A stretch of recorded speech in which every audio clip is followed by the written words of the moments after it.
नमस्कार दोस्तों, आज की इस वीडियो में 20 क्वेश्चन वीवीआई करेंगे और रेलवे एग्ज़ाम ग्रुप डी और एनटीपीसी के लिए बहुत ही महत्वपूर्ण रहेगा। और प्रत्येक प्रश्न के लिए हम 10 सेकंड का समय देंगे और आप 10 सेकंड में कमेंट बॉक्स में आंसर ज़रूर बताइएगा। चलिए शुरू करते हैं।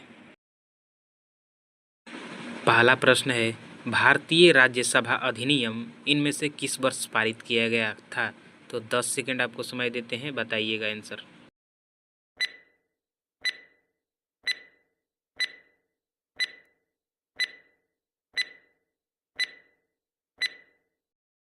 इसका सही जवाब हो जाएगा ऑप्शन नंबर सी, 1963। भारतीय राज्यसभा अधिनियम 1963 में पारित किया गया था। दूसरा प्रश्न है, कौन सा अनुच्छेद जीवन और व्यक्तिगत स्वतंत्रता के संरक्षण से संबंधित है? इसके लिए अभी आपको 10 सेकंड का समय मिलता है।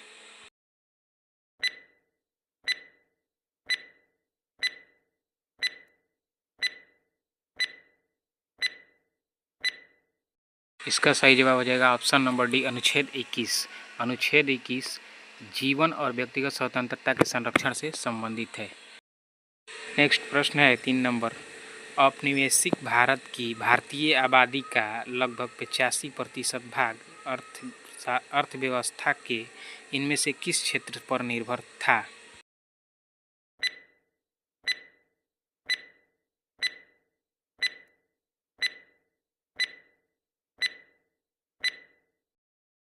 इसका सही जवाब हो जाएगा ऑप्शन नंबर सी, कृषि। तो औपनिवेशिक काल में भारतीय आबादी का एक बड़ा हिस्सा लगभग 85% जो है वो कृषि पर निर्भर था। चौथा प्रश्न है, निम्नलिखित में से कौन सा शहर मुगल साम्राज्य द्वारा नियोजित पहला शहर था?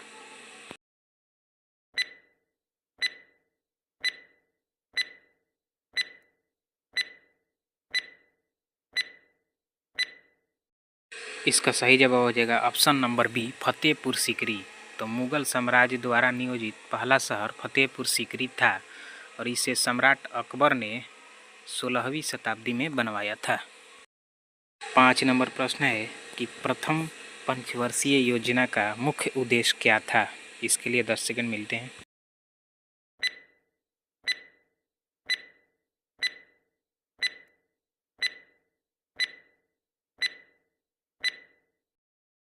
इसका ऑप्शन नंबर डी सही हो जाएगा, देश का कृषि विकास। प्रथम पंचवर्षीय योजना का मुख्य उद्देश्य क्या था? कृषि विकास से संबंधित था। 1951 में शुरू किया गया था।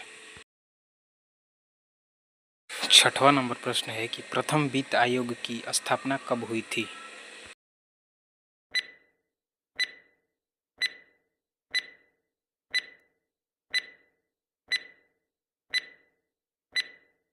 तो इसका सही जवाब हो जाएगा ऑप्शन नंबर बी, 1951। 7वां नंबर प्रश्न है कि चिप्स के जो ऑक्सीकरण को रोकने के लिए प्रयुक्त गैस कौन सी होती है? तो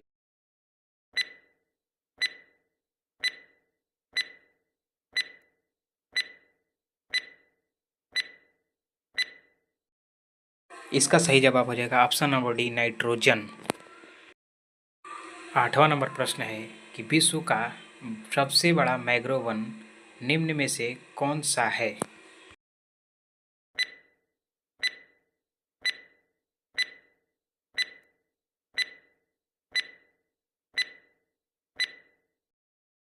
इसका सही जवाब हो जाएगा ऑप्शन नंबर सी, सुंदर रिजर्व वन। 9वां प्रश्न कह रहा है कि सही कथन को चयन करें। ए में कह रहा है कि पूर्वी घाट की सबसे ऊंची चोटी धूपगढ़ है।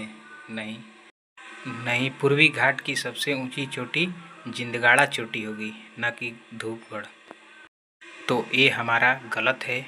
और बी नंबर क्या कह रहा है कि सतपुड़ा पर्वत श्रेणी की सबसे ऊंची चोटी महेंद्रगिरी पर्वत है। तो ये भी गलत जवाब है। सतपुड़ा पर्वत श्रेणी की सबसे ऊंची चोटी तो धूपगढ़ है। ऑप्शन सी कह रहा है कि भारतीय हिमालय की सबसे ऊंची चोटी पंचालुली चोटी है। तो ये भी गलत जवाब है, क्योंकि भारतीय हिमालय की सबसे ऊंची चोटी कंचनजंगा है। और ये पंचाचूली जो है ना, ये उत्तराखंड में स्थित एक महत्वपूर्ण चोटी है। सतपुड़ा पर्वत श्रेणी की सबसे ऊंची चोटी धूपगढ़ है। यही सही जवाब हो जाएगा, ऑप्शन नंबर डी। 10 नंबर प्रश्न का है कि मूल अधिकारों के हनन के मामले में भारतीय संविधान के इनमें से किस अनुच्छेद के तहत भारत के उच्चतम न्यायालय में सीधे याचिका दायर की जा सकती है?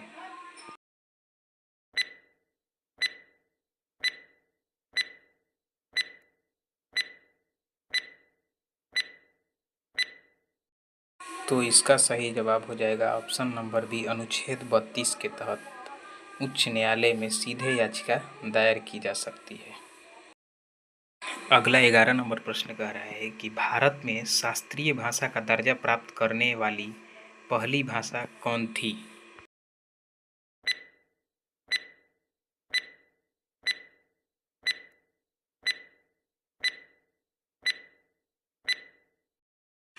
इसका सही जवाब हो जाएगा ऑप्शन नंबर डी, तमिल। यानी भारत में शास्त्रीय भाषा का दर्जा प्राप्त करने वाली पहली भाषा तमिल थी। 12 नंबर प्रश्न कह रहा है कि निम्न में से कौन सा राज्य भारतीय हिमालय क्षेत्र में स्थित नहीं है?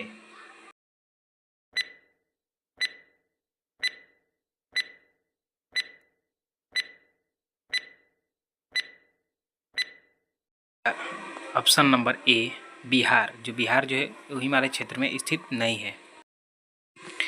13 नंबर प्रश्न कह रहा है कि निम्नलिखित में से क्या सरकार की ऋण आवश्यकताओं को इंगित करता है?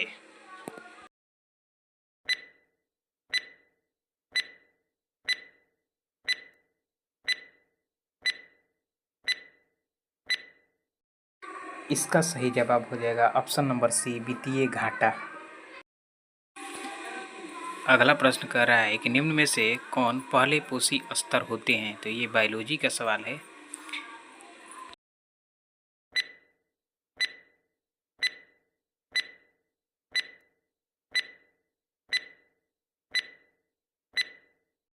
तो इसका सही जवाब हो जाएगा ऑप्शन नंबर डी, उत्पादक यानी प्रोड्यूसर। और प्रोड्यूसर के बाद क्या होता है कि प्राथमिक उपभोक्ता, फिर उसके बाद द्वितीयक उपभोक्ता, द्वितीयक उपभोक्ता के बाद तृतीयक उपभोक्ता आता है। आप इमेज के माध्यम से समझ सकते हैं। हमारा अगला सवाल है 15 नंबर की संविधान का अनुच्छेद 21 किससे संबंधित है? तो अनुच्छेद 21 जो है वो किससे संबंधित है?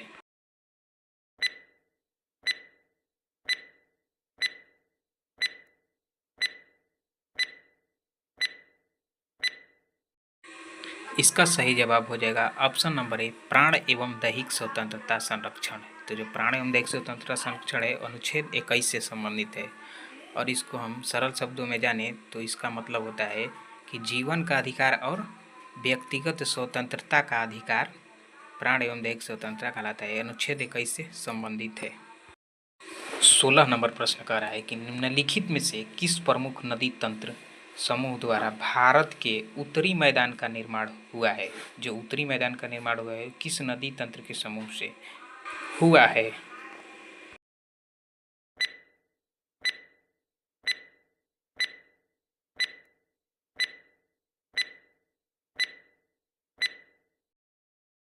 इसका सही जवाब हो जाएगा option number A, Sindhu, Ganga और ब्रह्मपुत्र।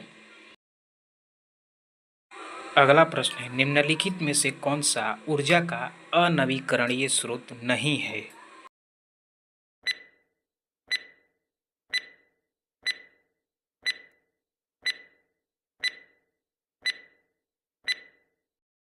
इसका सही जवाब हो जाएगा ऑप्शन नंबर सी, वायु। वायु जो है अनवीकरणीय स्रोत नहीं बल्कि नवीकरणीय स्रोत है।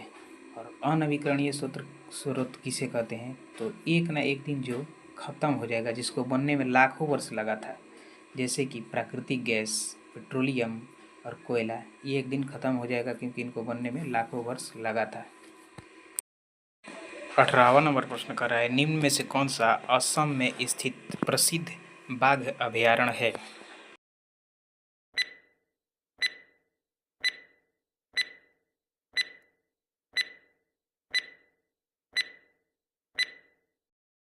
तो इसका सही जवाब हो जाएगा ऑप्शन नंबर डी, काजीरंगा बाघ अभयारण्य। ये काजीरंगा जो है ना एक सींग वाला गेंडा के लिए भी प्रसिद्ध है, तो ये भी आप याद रखिएगा।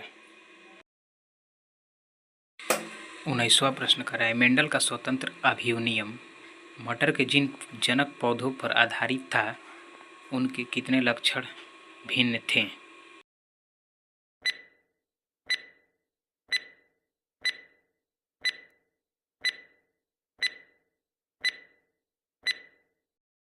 इसका सही जवाब हो जाएगा ऑप्शन नंबर ए 2।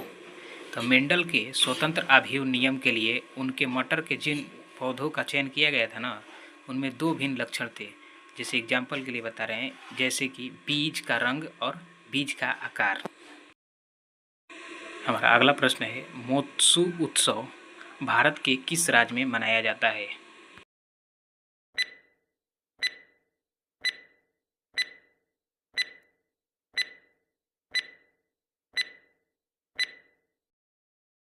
इसका सही जवाब हो जाएगा ऑप्शन नंबर ए नागालैंड।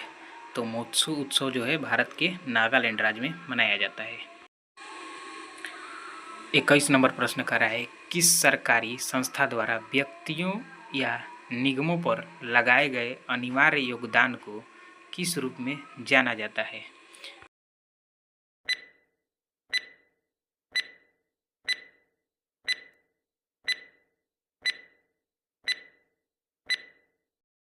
इसका सही जवाब हो जाएगा ऑप्शन नंबर बी कर। 22 नंबर प्रश्न कह रहा है, निम्न में से क्या जाइलम वाहिकाओं को जलरोधी बनाता है? ये बायोलॉजी का सवाल है।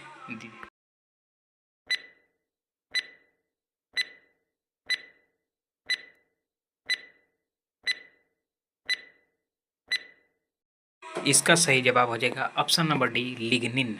तो लिग्निन जो है ना वो जाइलम वाहिकाओं को जलरोधी बनाता है। 23 नंबर प्रश्न कह रहा है कि ईसा मसीह को सूली पर चढ़ाए जाने वाले दिन को ईसाई लोग किस रूप में स्मरण करते हैं, किस रूप में इसको मनाते हैं?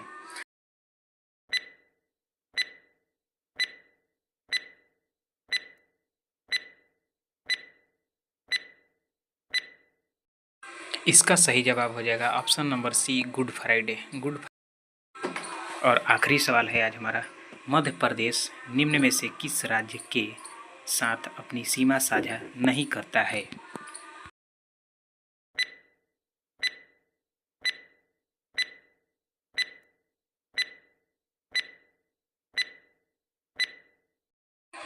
इसका सही जवाब हो जाएगा ऑप्शन नंबर सी बिहार। आप चित्र में देख सकते हैं कि बिहार जो है वो मध्य प्रदेश से सीमा अपना साझा नहीं करता है।